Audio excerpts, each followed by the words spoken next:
Finanšu un administrācijas lietu komitejā skatījām 28 jautājumus. Skaits ļoti liels.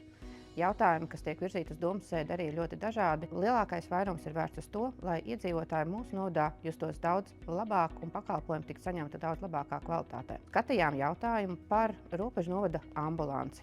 Attiecīgi Robežu ciemā sakārtot juridisko ietvaru, lai pēc iespējas ātrāk jaunajās telpās atgrieztos ģimenes ārsti un zobārsti. Otrs būtisks jautājums ir sadaļā jaunieši. Virzam uz domas sēdi 3 projektus jauniešiem.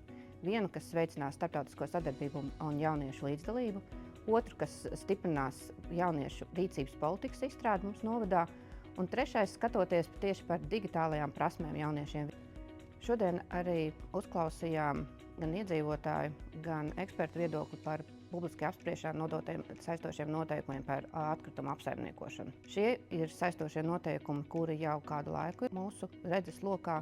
Joprojām gaidām iedzīvotāju iesaisti, komentārus, lai šī joma mūsu novadā būtu sakārtota.